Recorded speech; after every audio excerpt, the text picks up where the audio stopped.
Data দিয়ে হাতে মাখিয়ে রান্না করলাম। ভালো লাগলে সাবস্ক্রাইব করবেন, লাইক শেয়ার কমেন্ট করবেন, জানাবেন কেমন হয়েছে। আগামীতে আরও ভালো রেসিপি নিয়ে আসবো। সে পর্যন্ত ভালো থাকবেন। আসসালামু আলাইকুম, ধন্যবাদ। আসসালামু আলাইকুম প্রিয় দর্শক, কেমন আছেন আপনারা? আশা করি ভালো আছেন। আমি আপনাদের দোয়ায় ভালো আছি। আজকে আমি আরেকটি নতুন রেসিপি নিয়ে আসছি। পাবদা মাছ দিয়ে আমি হাতে মাখিয়ে ডাটা দিয়ে রান্না করব। তেল দিয়ে মাখিয়ে নিব, তেল খুব বেশি দিব না। এটা খুবই হেলদি একটা রান্না, আপনারা চাইলে করতে পারেন। বেশি তেল বা এগুলা খেতে ভালো লাগে না, সেই জন্য আমি আজকে আবার এই রান্নাটা নিয়ে আসছি। আসুন তাইলে আমরা রান্নাটা করে ফেলি।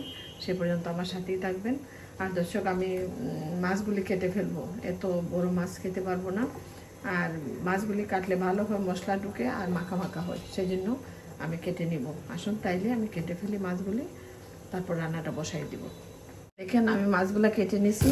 ধনেপাতা, কাঁচামরিচ, পেঁয়াজ, রসুন আর হলুদ, মরিচ, ধনে, এই সিম্পল মশলা দিয়ে আমার রান্নাটা করব। সে পর্যন্ত আমার সাথেই থাকবেন। আমি মাছ ডাটা দিয়ে দিচ্ছি। এখন হলুদ, মরিচ, ধনেটা দিয়ে দিলাম, আর দিয়ে দিব পেঁয়াজ, রসুন, আর দিব স্বাদ মতো একটু লবণ। তারপর আমি তেল দিব। তেলটা আমি খুব বেশি দিব না, আপনারা চাইলে আপনাদের মতো করে দিতে পারেন। খুব কম তেল দিয়ে রান্নাটা করব। মাখিয়ে নিছি, এখন পানিটা দিয়ে দিব। একটু ঝোল ঝোল হবে, ভালো লাগবে খেতে।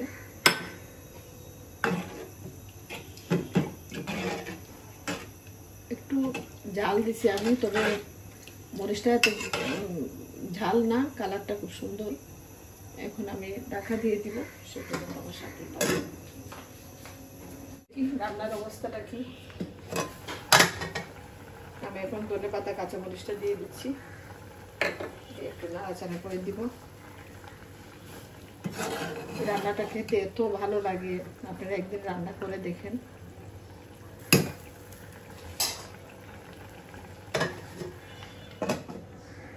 আমি একটু করে নামিয়ে পরিবেশন করব। সে পর্যন্ত আমার সাথেই থাকবো।